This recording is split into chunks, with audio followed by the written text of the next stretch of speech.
Good morning to all of you. My name is Ravi Singh. I am a faculty of English language for competitive exams. बच्चे आपके सामने फिर से पेश हैं हम। लास्ट वीडियो में मैंने प्रॉमिस किया था कि बच्चे हम अब बहुत जल्दी वोकैब के लिए भी शुरू करेंगे। वोकैब एक एक्सट्रीम इंपॉर्टेंट पार्ट है किसी भी कॉम्पिटिटिव एग्जाम का। अगर हम एसएससी की बात करें तो लगभग लास्ट वीडियो में हमने समझा कि 22 से 25 नंबर की वोकैब आती है। प्री में 10 नंबर का कॉम्प्रिहेंशन है जो कि पार्ट है कहीं ना कहीं वोकैब का ही। इसके अलावा मेंस में लगभग 100 से 110 नंबर की वोकैब आती है। तो वोकैब तो बच्चे हमें हर रोज सीखनी चाहिए, हर रोज सीखनी पड़ेगी। ठीक है, आज पहला वीडियो है वोकैब को लेकर। वोकैब को समझ रहे हैं। Here it is etymology. So do we know this word etymology? क्या हमें ये वर्ड एटिमोलॉजी पता है बच्चे? वन वर्ड में कई बार ये वर्ड फंसता है।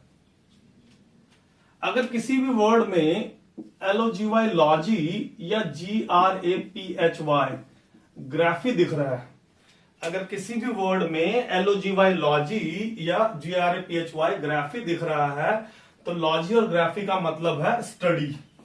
लॉजी और ग्राफी का मतलब है study, study of something. So etymology का मतलब है study of origin of words, study of origin of words. किसी भी लैंग्वेज में वर्ड्स कहां से आए, कहां से लिए गए, ये सारा एटिमोलॉजी कहलाता है। तो बिल्कुल बच्चे इंग्लिश लैंग्वेज में हमें वोकैब सीखनी पड़ेगी। के अलावा हम ये ध्यान दें कि हम जड़ पर काम करें बिल्कुल। ठीक है, तो पहले ही हम इसी से शुरू करेंगे। पूरी सीरीज रहेगी ये जहां हम वोकैब सीखेंगे।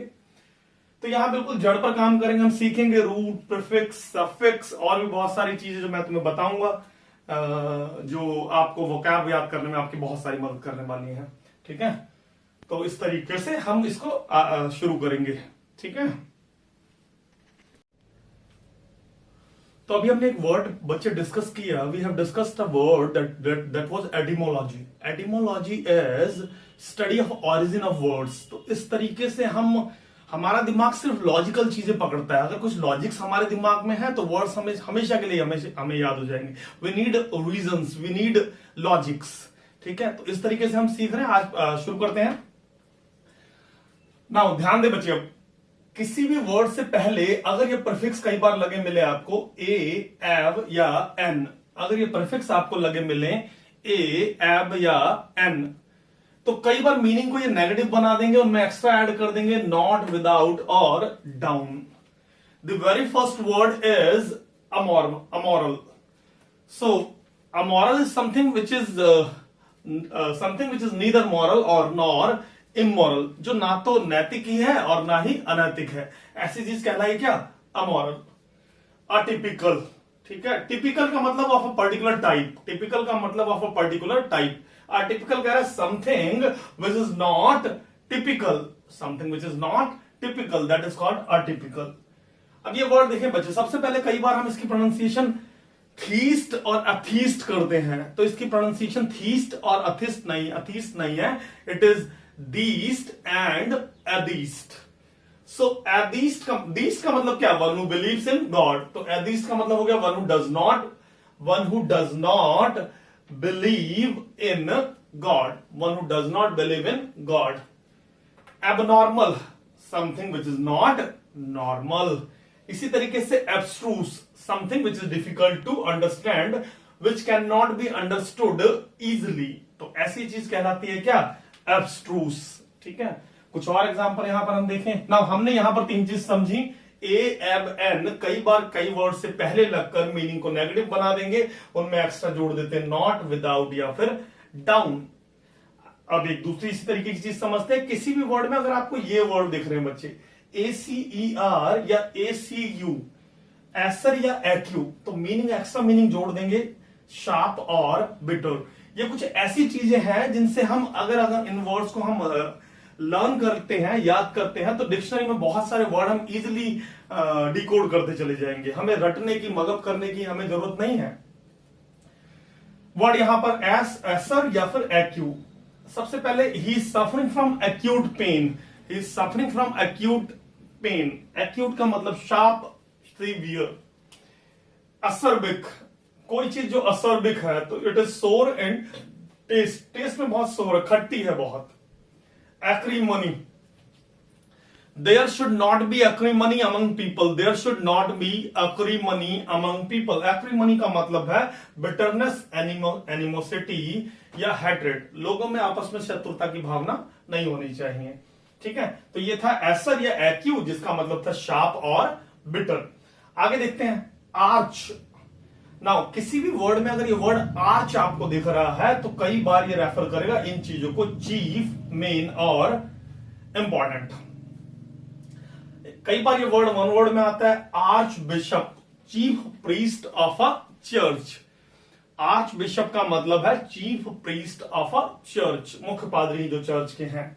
मैट्रियार्क, मैट्रियार्क. अब ध्यान दें, यहां पर एक दो वर्ड और सीखें. किसी वर्ड में अगर ये वर्ड मैटर दिख रहा है बच्चे, अगर ये वर्ड आपको मैटर दिख रहा है तो इसका मतलब सिर्फ और सिर्फ फीमेल है. ठीक है, किसी भी वर्ड में आपको अगर ये वर्ड मैटर दिख रहा है, मैट्रिसाइड का मतलब killing of mother, killing of mother, matricide, matrimony. ठीक है, मैटरनल लीव्स, तो मैट्री का मतलब है फीमेल मदर. अच्छा, matriarch, a female who rules a group, a female who is head of a group. इसी तरीके से हम समझ लें बहुत सारे ऐसे वर्ड है. BJP and Congress are arch rivals. तो आर्च राइवल्स का मतलब क्या, दे आर आपस में क्या, धुर विरोधी है. इसी तरह से वर्ड आता है मोनार्क, MONARCH, मोनार्क. मोनार्क का मतलब chief priest of a church. आगे देखते हैं. ठीक है, तो अब कुछ और वर्ड्स देखते हैं उसी तरीके से जैसे पहले हमने समझे थे. तो फोर्थ वर्ड इज, किसी भी वर्ड से पहले अगर आपको ये चीजें दिख रही हो, अमोर, एमी, फिल, एफ. क्या क्या बच्चे, अमोर, एमी, फिल और एफ. तो कई बार इन वर्ड्स का लेना देना इस वर्ड से है लव. ठीक है, जैसे एक वर्ड है यहां पर एमीएबल. एमीएबल का मतलब फ्रेंडली, लवेबल, प्लेजेंट. ठीक है, एमीएबल. जैसे Sita always carries an amiable smile on her face. Amiable मतलब क्या, इनोसेंट. ठीक है ना, इन दो वर्ड्स को लेकर कई बार एरर आती हैं. कई बार आपको ये दोनों वर्ड एक साथ डालकर वहां पर आपसे पूछा जाएगा और आपको ठीक वर्ड चूज करना पड़ता है. किसी भी वर्ड में लास्ट क्लास में हमने समझा कि अगर किसी भी वर्ड में कोई भी वर्ड जो खत्म हुए ABLE से या IBLE से, वो सब वर्ड पार्ट्स ऑफ स्पीच में एडजेक्टिव्स होते हैं. अगर वर्ड्स खत्म हुए ABLE से और IBLE से तो वो सारे के सारे जो वर्ड्स हैं वो पार्ट्स ऑफ स्पीच में एडजेक्टिव्स होते हैं.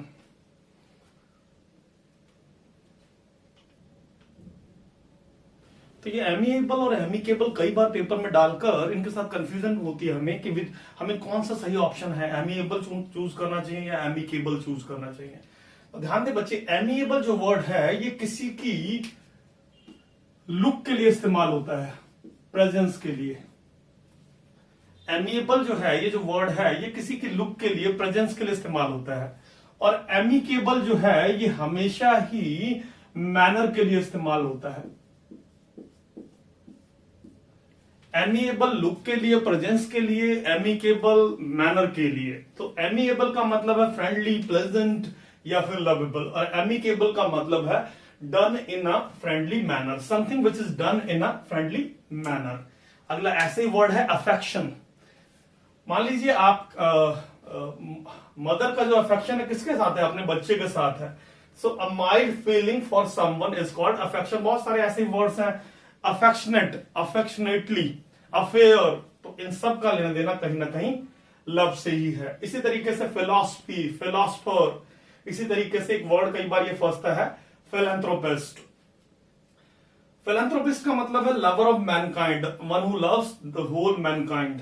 ठीक है, ध्यान दें, फिल का मतलब लव है, जबकि ये जो इतना सा वर्ड है एंथ्रो, ये जो इतना सा वर्ड एंथ्रो है इसका मतलब होता है मैनकाइंड. एंथ्रो का मतलब मैनकाइंड. किसी वर्ड में एंथ्रोपोलॉजी वर्ड आता है. एंथ्रोपोलॉजी का मतलब है study of people, study of mankind. Amorous का मतलब है something which is filled with love. If somebody is feeling amorous, he और शी इज फीलिंग रोमांटिक. अच्छा, अब आगे देखते हैं, आगे समझते हैं हम, आगे देखते हैं. नाउ अब अगर किसी भी वर्ड में अगर ये आपको वर्ड दिख रहा है, प्रीफिक्स में दिखेगा आपको मैक्सिमम एमबी. तो एमबी का मतलब बोथ और मोर देन वन. एम्बी का मतलब है बोथ या मोर देन वन।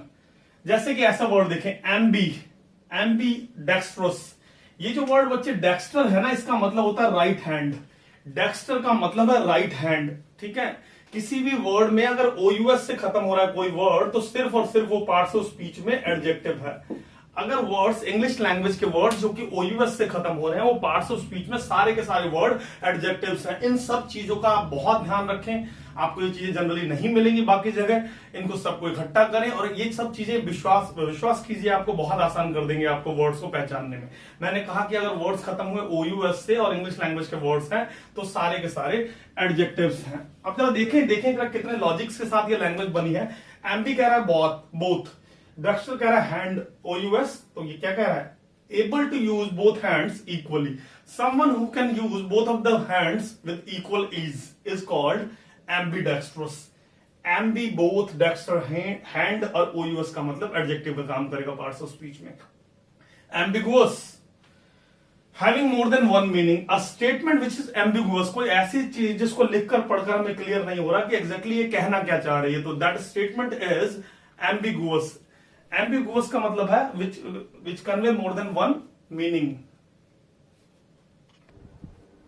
अब अगले कुछ वर्ड समझते हैं, ठीक है। अगला ऐसा ही वर्ड है एंटी। किसी भी वर्ड में अगर ये वर्ड एंटी आपको दिख रहा है, तो ये हमेशा आपको शो करेगा अगेंस्ट और opposite. If something is anti, it is against और ऑपोजिट। पहला वर्ड देखते हैं, कई बार वन वर्ड में आता है antidote, a remedy that works against poison, a medicine that works against poison, something which works against poison. Antiseptic, something that works against infection. Antiseptic creams हैं या जो भी है। Antipathy, एंटीपैथी, पैथी का मतलब फीलिंग्स होता है बच्चे, किसी भी वर्ड में पैथी का मतलब फीलिंग्स होता है। अगले वीडियोस में हम डिस्कस भी करेंगे इस वर्ड को। तो एंटीपैथी कैसी, feeling of hatred, feeling of hatred, feeling of against, कोई ऐसी चीज जो किसी के अगेंस्ट फीलिंग्स है। अभी हमने वर्ड भी डिस्कस किया था एनिमोसिटी, या उसी को हम कहते हैं एबोमिनेशन। तो एंटी का पैथी का मतलब है हैट्रेड, नफरत, ईर्ष्या। अब आगे कुछ और वर्ड्स हम डिस्कस करते हैं। अगर किसी भी वर्ड में आपको ये वर्ड दिख रहा हो ए बी एव, तो कई बार इसका मतलब है बर्ड और फ्लाई। कई बार पेपर में वर्ड आता है एवियरी, ठीक है। एवियरी, ध्यान दें कि यहां पर काम की चीज सीखने तो ऐसे सीख लें भाई। अगर किसी भी वर्ड जो वर्ड खत्म हो रहा है इन वर्ड से, E R Y, A R Y या फिर ओ आर वाई, तो मैक्सिमम इनकी पार्ट्स ऑफ स्पीच दो ही हो सकती हैं। या तो ये पार्ट्स ऑफ स्पीच में, ध्यान दें फिर से, E R Y, A R Y और ओ आर वाई। नाउ अगर ये खत्म हो रहे हैं इनसे, तो इनकी पार्ट्स ऑफ स्पीच दो ही हो सकती हैं, या तो ये एडजेक्टिव है या फिर ये नाउन है, या तो ये एडजेक्टिव है या फिर ये नाउन है। नाउ ध्यान दे, इतना कॉन्फिडेंस होना चाहिए आपके अंदर, अगर ये word E R Y, O R Y और ए आर वाई से खत्म हुए और एडजेक्टिव ना होकर नाउन हुए, तो हमेशा ही ये किसी ना किसी प्लेस को रेफर करते हैं। बहुत सारे ऐसे वर्ड्स हैं, ध्यान से अगर देखें तो, डिस्पेंसरी, फैक्ट्री, ठीक है, एवियरी, ठीक है, एपियरी, ठीक है, एपियरी भी एक वर्ड है, अ place where bees are kept. तो फिर से ध्यान दें, अगर वर्ड खत्म हो किससे बच्चे, E R Y, A R Y और ओ आर वाई से, तो मैक्सिमम पार्ट्स ऑफ स्पीच जाएंगे एडजेक्टिव में या फिर नाउन में। पहचान हो गई, अगर नाउन से खत्म होंगे तो हमेशा किसी ना किसी प्लेस को रेफर करते हैं ये वर्ड्स, ठीक है। नाउ कैसे प्रोनाउंस कर रहे हैं बच्चे, it need to be pronounce as aviary. So aviary is a place where birds are kept, a place where birds are kept is called aviary. Aviatrix, पिछले ही एग्जाम में वन वर्ड में ये वर्ड आया हुआ है। A female pilot, a female pilot, ठीक है, एक फीमेल जो कि पायलट है, जो एयरप्लेन उड़ा रही है। एविएशन, आईओएन से खत्म हुआ नाउन है, आईओएन से खत्म हुआ नाउन है। आर्ट ऑफ डिजाइनिंग और ऑपरेटिंग एयरक्राफ्ट, एविएशन सेक्टर जिसमें सारी चीजें आती हैं, डिजाइनिंग करना और उनको ऑपरेट करना एयरक्राफ्ट को, ये सारा एविएशन सेक्टर है। अभी हमने एक वर्ड समझा था आर्च, आर्च का मतलब था चीफ, मेन, इंपॉर्टेंट, लेकिन अब ये वर्ड बन गया आर्की। किसी भी वर्ड में अगर आपको आर्की या कृषि दिख रहा है, आर्की या कृषि दिख रहा है, तो इनका मतलब रूल और गवर्न। पहला वर्ड आ गया मोनार्क, मोनार्क जो वर्ड था चीफ था।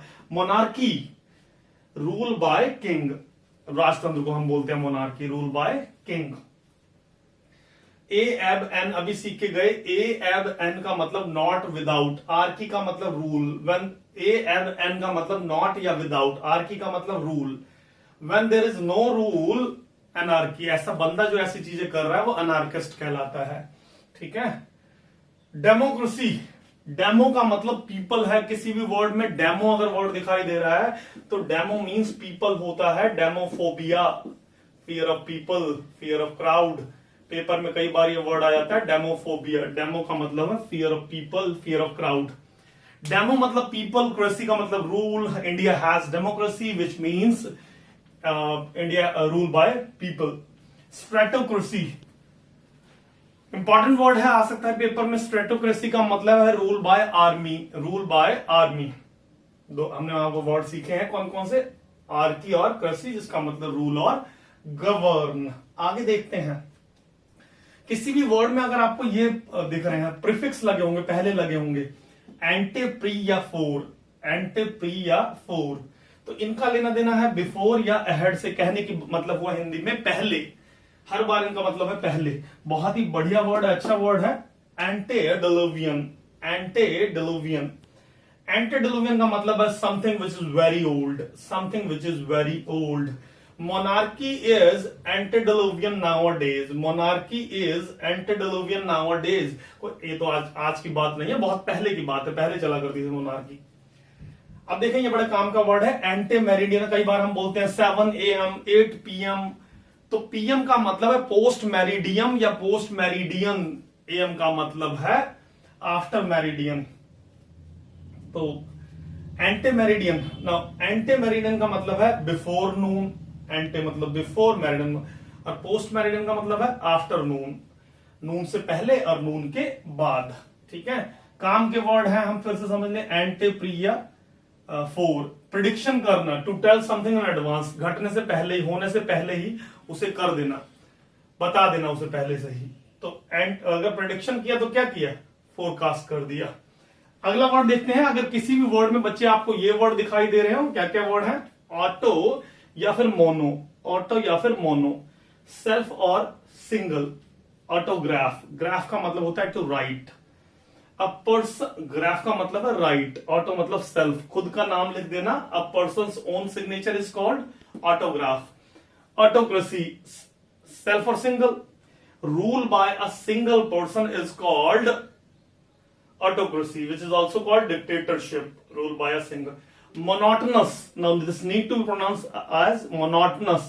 If something is monotonous, it is dull, dim, boring, tedious, wearisome. The party was completely monotonous. The party was completely monotonous. The party was completely boring. The movie was completely monotonous. Movie was completely boring. और भी बहुत सारे ऐसे word हैं बच्चे। Monopoly, Reliance has monopoly in market, dominance, एकाधिकार। ठीक है। पेपर में कई बार आपको ये वर्ड मिल जाएगा। मोनोफोबिया, फोबिया का मतलब fear, fear of being alone, fear of being single is monophobia. ना बच्चे, ये आज आपके साथ पहला वीडियो है मेरा वोकैब के लिए। विश्वास मानिए इससे ज्यादा मेहनत करेंगे हम मतलब मैं और आप। ठीक है। तो बिल्कुल आप एंजॉय करते रहिए। Thanks a lot for watching it. And अगर आपको चैनल हमारा समझ में आए तो लाइक कीजिए, सब्सक्राइब कीजिए, शेयर कीजिए। ना मैं चाहता हूं कि सब तक नॉलेज ही एक ऐसी चीज है जिसको जितना फैलाया जाए उतनी फैलती है, जितना बांटा जाए उतनी सब में फैलेगी। I want to spread it. Now my request is that कि अगर आपको लगता है कि ये सामने वाला आदमी बिल्कुल ईमानदारी से एफोर्ड कर रहा है तो प्लीज इसको ज्यादा से ज्यादा शेयर करें, लाइक करें और सब्सक्राइब करें। Thanks a lot and enjoy English.